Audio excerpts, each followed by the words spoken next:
The United States is warning Ethiopia it faces heavy sanctions if it doesn't end fighting in the Tigray region.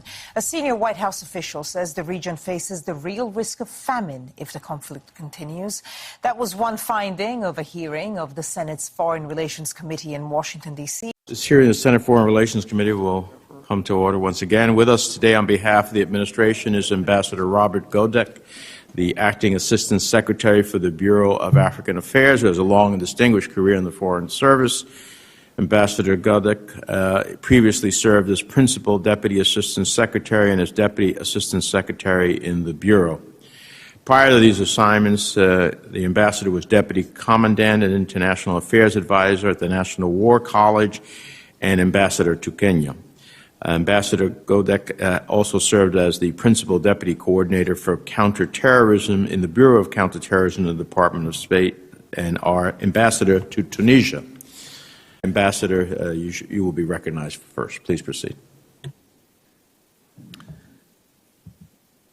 Mr. Chairman, Ranking Member, distinguished members of the committee, thank you for the opportunity to speak with you today about Ethiopia, a country with a rich history, but that today is racked by intercommunal violence that threatens to undermine its national unity and destabilize the Horn of Africa. The United States is committed to building an enduring partnership with the Ethiopian people, but that only adds to the grave concern that we all share about the crisis in the country, particularly in Tigray. The violence in Tigray is horrifying. It shocks the conscience. Since the conflict began in November, thousands have died, with thousands more injured.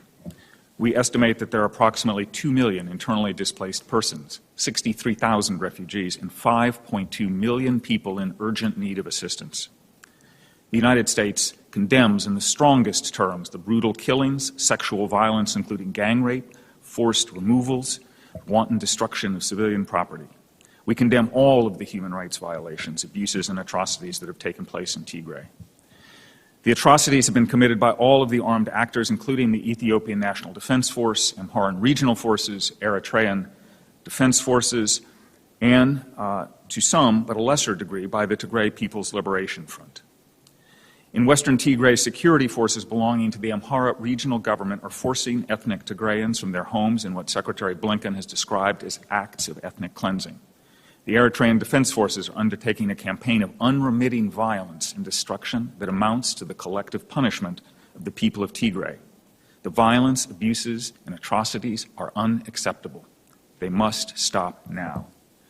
Despite statements by the Ethiopian government that the conflict is over, the security situation has worsened in recent weeks, exacerbating the dire humanitarian crisis and hindering an already difficult response. U.S. and UN analysis shows that the continuing conflict has resulted in a situation close to famine. There are confirmed reports of Tigrayans dying from malnutrition and starvation.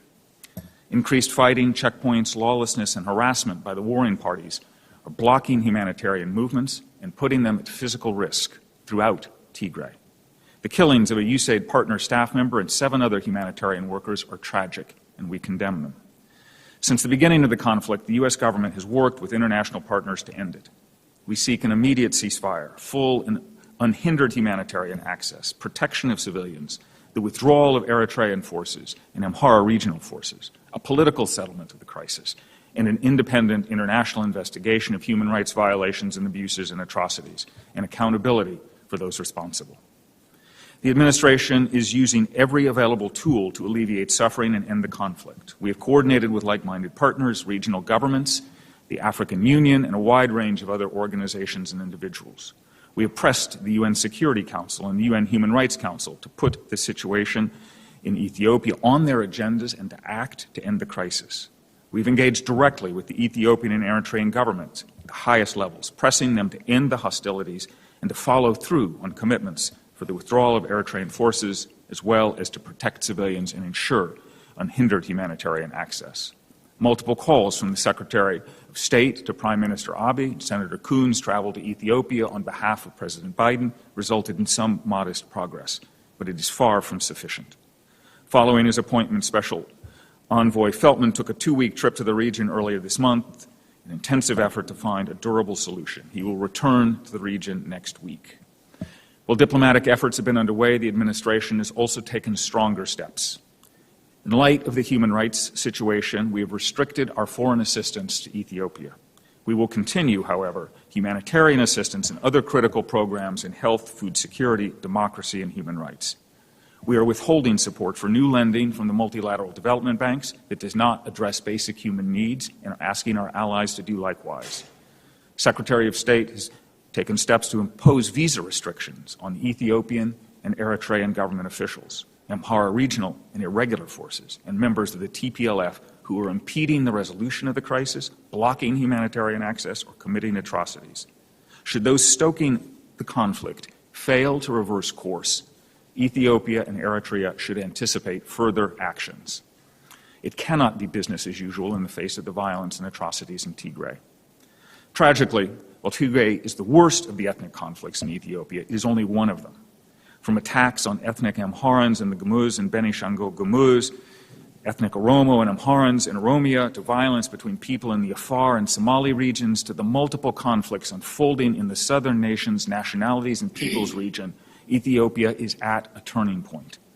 The government's response of mass arrests, media restrictions, human rights violations, and declining political space is fueling intercommunal rivalry and imperiling the national elections now scheduled for June 21. Widespread insecurity, mass displacement, and logistical challenges raise serious questions about these elections, and the United States has made the decision not to deploy observers to monitor them.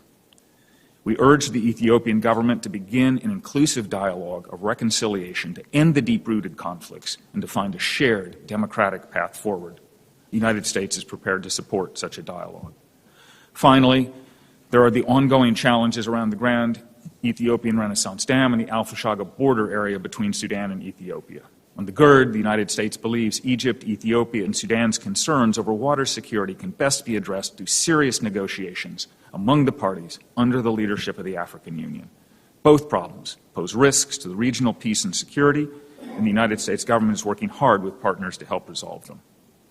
As I said at the beginning, the United States is committed to a partnership with the Ethiopian people, the country's national unity, stability in the Horn of Africa.